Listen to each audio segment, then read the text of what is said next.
Yo estoy encantada de estar aquí este año porque efectivamente me perdí el primer año que se hizo este congreso, me pilló de viaje en Estados Unidos, así que me alegro mucho esta vez de no perdérmelo. Mi nombre es Ana Mingorance, trabajo con la Fundación Lulu y con la Asociación Española y yo soy neurobióloga especializada en desarrollo de fármacos y es desde esa perspectiva desde la que os voy a dar la presentación, desde cómo se ve esta enfermedad y los tratamientos en desarrollo desde la perspectiva de los que desarrollamos terapias. Lo digo porque antes eran todos médicos y hay partes que riman, pero no todo es idéntico. Desde el punto de vista de una farmacéutica, no trabajo con farmacéutica ya, pero si miramos esta enfermedad, lo primero son todo buenas noticias. Esto es un síndrome comercialmente viable. Me refiero a que es una de las encefalopatías de desarrollo, y como se llama esto en castellano, de las DIs, de las más frecuentes. O sea, y esto lo enseñaba Elia cuando decías, no tan rara, entre las raras. Si tiene un síndrome genético es de las causas más probables.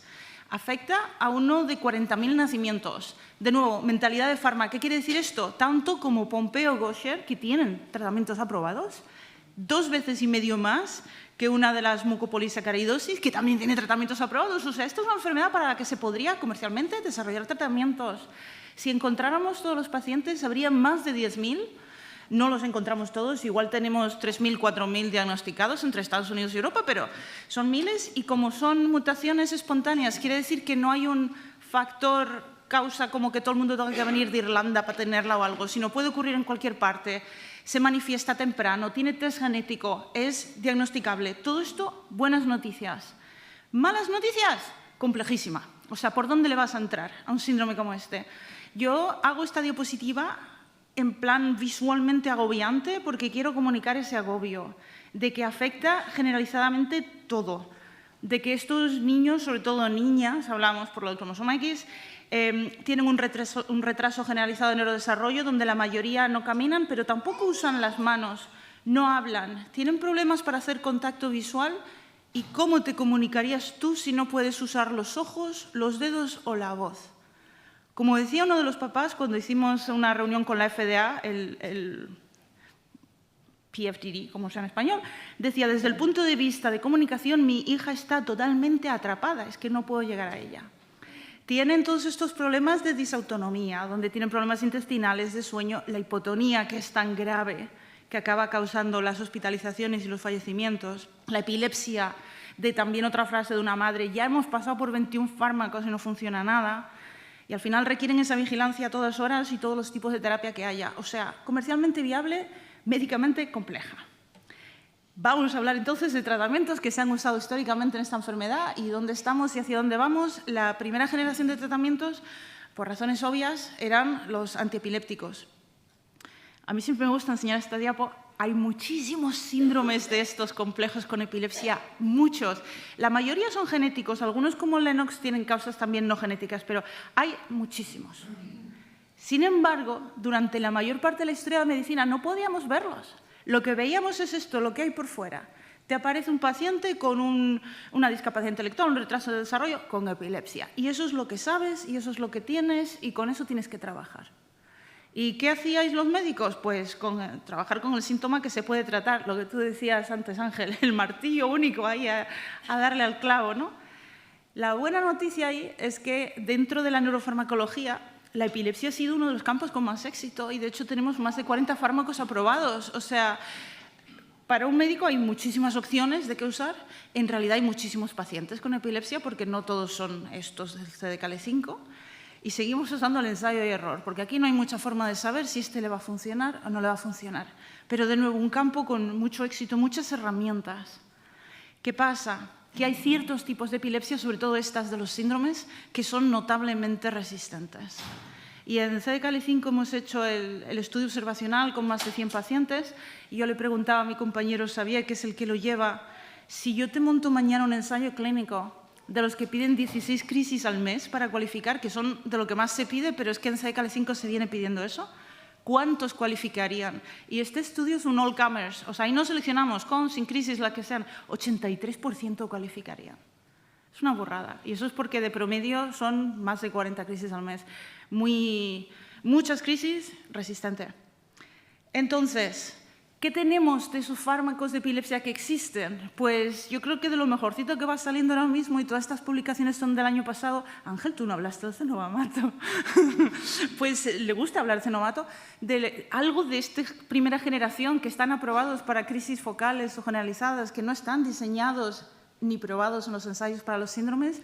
Quizá este es de los que mejor va pintando y van saliendo todos estos estudios en los síndromes, no solo el nuestro, también otros. Es como que no lo entendemos científicamente. El lunes en un congreso de epilepsia en Madrid preguntaba Steve White a otros, decía, en ratones yo no podía haber diferenciado un Cenovamato de tantos otros y clínicamente es tan bueno, ¿cómo podríamos ver el siguiente Cenovamato? Pues no los entendemos, pero va pintando bien de esa primera generación que son fármacos para la epilepsia.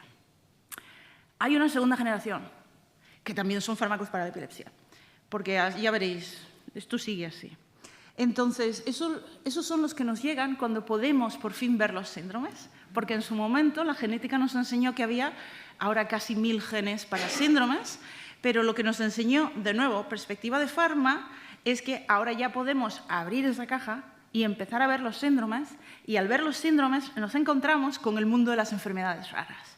Y si la epilepsia ya era algo muy atractivo para la industria farmacéutica, generalmente porque son ensayos clínicos fáciles, 3 meses, algo que puedes medir y contar, pues encima se encuentra con enfermedades raras, que también es muy atractivo, porque muchas empresas no podrían hacer un ensayo de 3000 personas, pero sí lo pueden hacer de 100 o 70 o 150, que es lo que hace falta en una enfermedad rara, y te encuentras con la confluencia de estos dos campos. Y ahí nos encontramos en epilepsia, donde hubo una especie de reemplazo en cuanto a la prioridad de las empresas, y si en 2010 casi todos los ensayos clínicos eran para crisis focales, y las llamamos parciales, o generalizadas, y eran las grandes farmacéuticas o medianas, como UCB, 10 años después llegamos a un punto de inflexión donde había tantos ensayos en síndromes como en epilepsia, y eran todos en Lennox, esclerosis tuberosa, Dravet y algunos de los otros. Y las empresas eran las pequeñas, las que no pueden hacer ensayos de 3000 personas con crisis focales, pero sí que pueden hacer 100 con CDKL5, por ejemplo.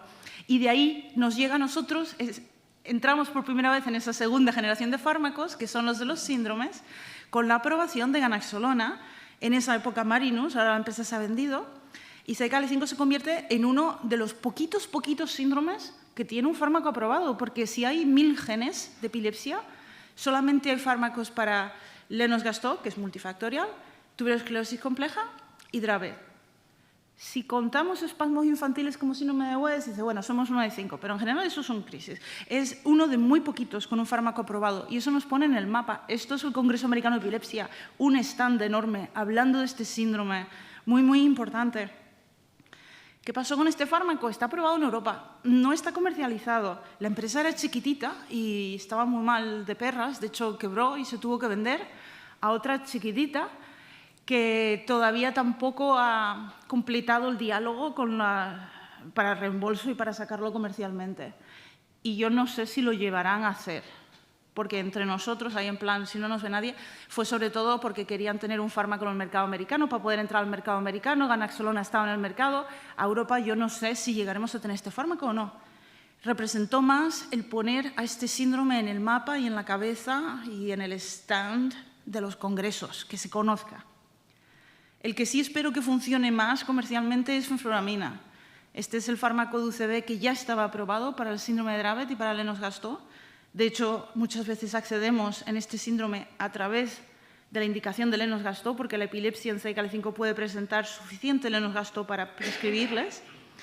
El verano pasado, primer día del congreso nuestro de la Alianza, anunciaron datos positivos de la fase 3. En diciembre dijeron la magnitud es más de la mitad, o más o menos la mitad, son respondedores, 50% reducción, o sea, no tan bueno como en Dravet, no tan poco bueno como en Lennox, entre medias está CDKL5, y ellos sí que buscarán la ampliación de la indicación terapéutica para que pueda estar dentro de indicación, prescribirlo. Y pensamos que esto es lo que iba a pasar, decir, bueno, al principio hacíamos ensayos en focales y generalizadas nada más y usábamos esos. Ahora empiezan a llegar los fármacos a los síndromes, a partir de ahora pues tendremos más, tenemos 1, fenfluramina tendremos 2, así irán llegando más. Plot twist que no me vi venir ni yo. Los hemos vuelto a meter en la caja. Pensamos que el futuro estaba para un lado y hemos vuelto para atrás. Los hemos vuelto a juntar todos porque hace justo 2 años, ahora en verano de 2024, una empresa de California, ¿cuál es la palabra, Ana? Convence a la agencia americana de que si tú tienes un fármaco sintomático, no tiene sentido separar los síndromes. Eso era decisión comercial. No tiene sentido, porque los médicos ya tratáis por parecido clínico. Y si el fármaco actúa en el síntoma clínico, ¿por qué insistes en el síndrome de Dravet, ¿no? Por ejemplo. Y les convencieron y funcionó.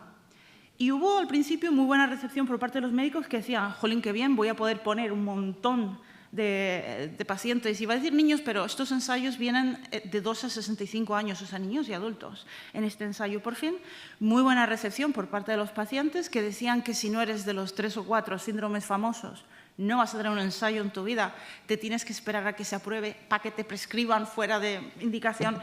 Y, sobre todo, muy buena recepción por parte de las farmacéuticas y del mercado.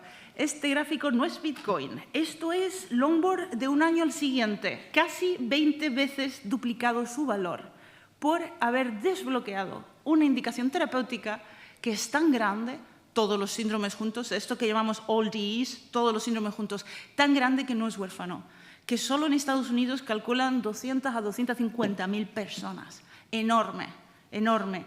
Esto es un blockbuster, o sea, van a ser billones, sistema americano, miles de millones en beneficios. Una burrada. Éxito comercial y por aquí van a venir muchísimas de las empresas que en el pasado se hubieran debatido entre ¿hago ensayo en focales o en Lennox? No, ahora tienen una opción nueva y nos llegan esos ensayos. Y ahora mismo es un poco donde estamos. La indicación de moda es tratamiento de crisis epilépticas en todos los síndromes juntos. Que se ha convertido en esa tercera generación. Muy bien, otra vez fármacos antiepilépticos, pero hemos ido cambiando, Y ahora mismo los que hay, así ahora mismo en fase 3, son bexicaserina, que es una especie de fenfluramina de segunda generación, o sea, receptor de serotonina 2C, que están reclutando, tienen un ensayo en Dravet y uno en Lennox y todos los síndromes juntos. Y luego el que acaba de cerrar reclutamiento es relutrigina de Praxis. Este sería más parecido a un cenobamato sin el lado GABA. Tuvieron problemas con la agencia europea, iban a hacer aquí también la fase 3, pero al final han ido tan rápido entre Estados Unidos y Brasil porque puede entrar tanta gente en estos ensayos que ya llegaron a los 160 que buscaban, pero en Europa podemos pedirlo por Expanded Access. O sea, si tenéis algún niño o niña, cualquier síndrome que tenga crisis diarias y haya probado y fallado varios fármacos, os mandan a casa. Están siendo bastante generosos con el programa de Expanded Access, también porque quieren tener presencia y experiencia de clínicos en esos países para cuando vayan a pedir aprobación. Conozco a varios pacientes probando este. Y por ahí van a venir más. Y os quería hacer un poco en resumen ahí. Pensaba que esto me lo iba a pisar Ángel, pero no lo hizo. De ahora mismo los fármacos que habría, que están funcionando un poco mejor. O sea, si sabéis que el paciente lo que tiene es deficiencia en CDKL5, vale, hay ganaxolona, la única aprobada, y encima no está disponible. ¿Pero qué hay? Pues hay cannabidiol, que se utiliza mucho en este síndrome, y como está aprobado para Lennox, a través de eso se puede entrar. Está la fenfluramina con la fase 3, muy buenos resultados en CDKL5, que ya es disponible comercialmente bajo la indicación de Lennox. Está el ensayo clínico de bexicaserina, que no sé si funcionará parecido a la fenfluramina, ya que está relacionado, pero de nuevo, 83% de los afectados con CDKL5 entrarían a un ensayo con 16 crisis. Este pide 4 al mes, o sea, entran de calle. La relutrigina a través de Expanded Access. Y además así te saltas el estar en placebo y tener que seguir los tiempos de titration, como lo llamemos. O sea, está muy bien lo del Expanded Access. Está cenobamato ahí para focales de adultos que se puede probar. O sea, hoy en día solo tenemos técnicamente aprobado uno, pero realmente vamos sabiendo ya un poco el catálogo de fármacos que se pueden utilizar en esta población, además de los clobazanes y todo esto de toda la vida.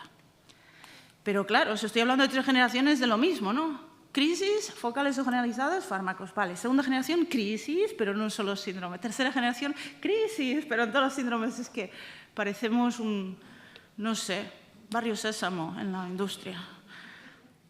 Y donde estamos ahora es a las puertas de esa cuarta generación, que son los tratamientos diseñados a tratar la causa, que ahí sí es donde nos separamos los diferentes síndromes porque tenemos diferentes causas, en vez de tratar uno de los síntomas. Y suelo usar este dibujito porque la idea es que no solamente nos funcione en la bolita azul de la epilepsia, sino el aspecto motor, el aspecto comportamental, el aspecto de neurodesarrollo, el aspecto visual, todo lo que se pueda, ya que actúan en la causa. Entonces, la noticia de este año era la empresa Elash, que es una subsidiaria de la Fundación Lulu, no tiene ni empleados propios, es la Fundación Lulu, anunciaba que estamos preparándonos para un ensayo clínico con la terapia génica, que va a ser la primera en llegar, que será el ensayo el año que viene. Y dimos un webinar para la comunidad de pacientes y os comentaré un poco lo que se contó en ese webinar. Y luego, si queréis preguntas, porque todo esto, yo explico siempre como explico a familias. Aquí no hay cosas técnicas, pero luego en las preguntas, preguntadme cosas técnicas, en plan, ¿cuál es el promotor? Tal, si queréis, no hay problema. Lo que explicamos nosotros es que el ASH 101, esta terapia génica, es lo típico de terapia génica, ¿no? Tienes un virus, le quitas todo el ADN del virus, le pones el gen humano CDKL5. Y ahora usas ese virus para infectar neuronas. Funciona así. Funciona por inyección intracisterna magna. Lo normal es eso, ir al líquido cefalorraquídeo y esperar que lo distribuya. ¿Qué tenemos nosotros? Una terapia génica que funciona así, con el gen CDKL5 humano, con un virus que es casi igual que el AV9, que es el más usado. Ya ha estado en otros ensayos este. Funciona muy bien en ratones con deficiencia en CDKL5, en todos los tipos de síntomas que tienen. Epilepsia no tienen muy bien, pero tienen, pues eso, parte motora, parte cognitiva, parte comportamental. Sabemos, gracias a eso, todas las dosis y hasta dónde tenemos que llegar para poder ver eficacia. ¡Ay! Me falta un mono. Ahí hay un mono. Ve el mono, ahí, imagínate el mono.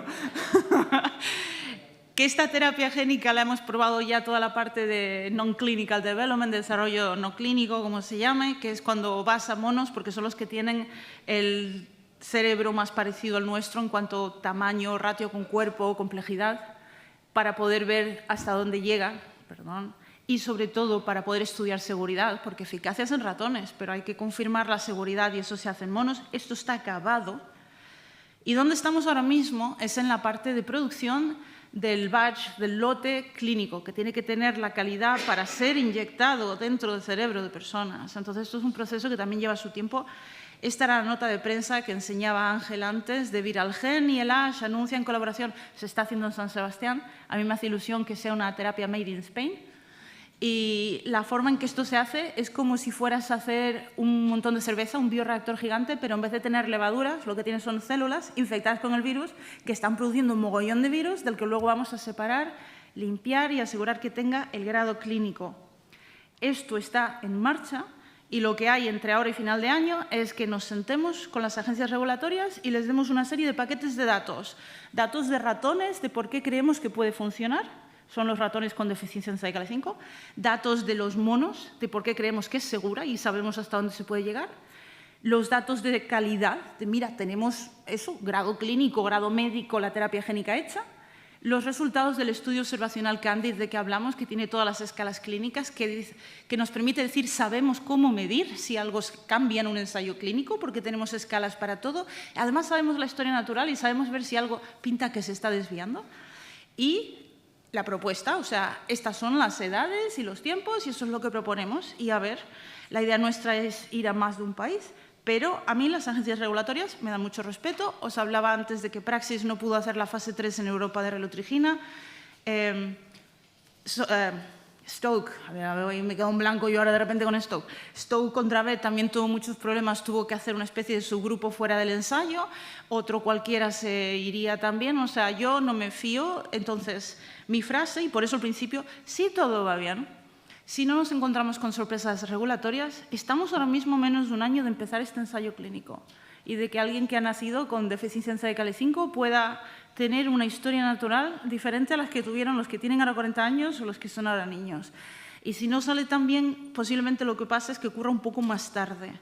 Porque, y ahí sí llega esta diapo, porque empezaron 5 empresas también terapias génicas en CDKL5 y se han ido cayendo por el camino. Las razones nunca fueron científicas, siempre han sido de prioridades, de decir, Hemos decidido no hacer terapias génicas, vamos a hacer solo small molecule. Los marcan todos esos proyectos. Hemos decidido hacer solo enzyme replacement y no las quitan.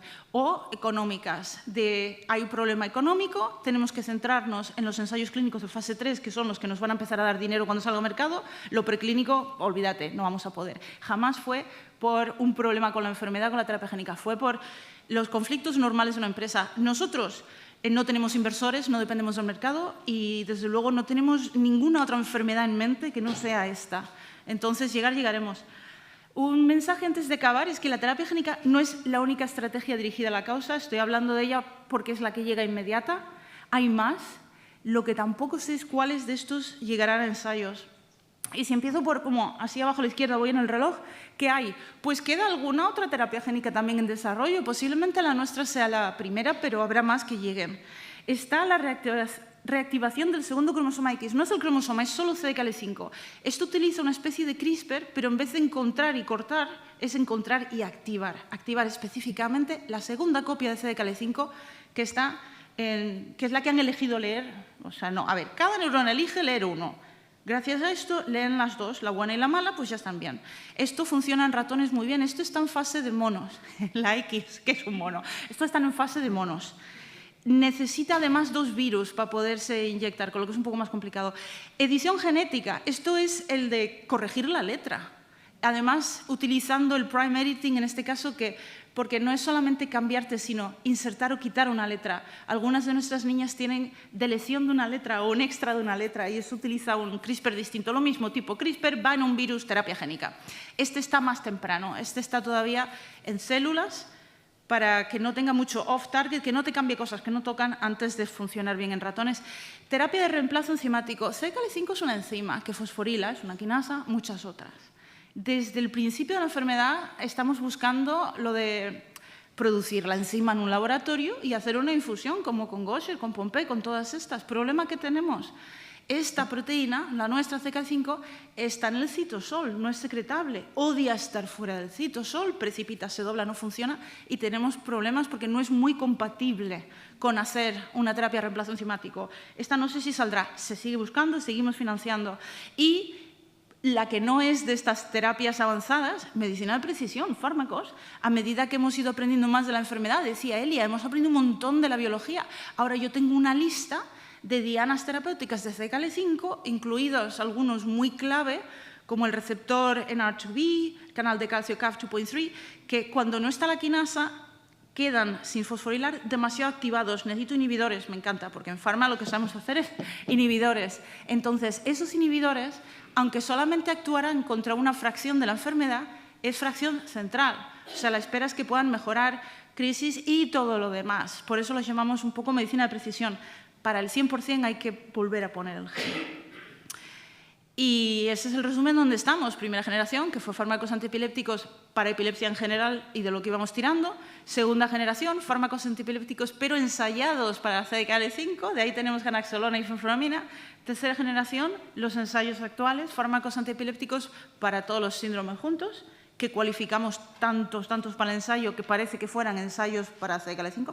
Y por último, esa última generación, al lado del Activar Windows, de la causa y esperando todos los síntomas o la mayor parte de ellos. Os dejo con la foto que me encanta del verano pasado en el Congreso de la Alianza, la Fundación Lulu, para que veáis qué es la Fundación Lulu. Lulu está ahí sentada entre su hermano y yo. Detrás en blanco tiene a sus padres y su hermano. La hermana está ahí conmigo, falta uno chiquitito que estaba en la siesta, tienen 4 niños. Y los 3 chicos de atrás y yo somos el equipo de la Fundación Lulu, somos todos científicos, ex-farma. En amarillo Ras se ocupa de la terapia génica, en negro el francés Xavier, que lleva toda la historia natural, él es clinical psychologist, ¿cómo se llama? Y Dan en verde, Ana, en azul, que es nuestro director científico, y yo me ocupo de fármacos. Y muchas gracias a todos.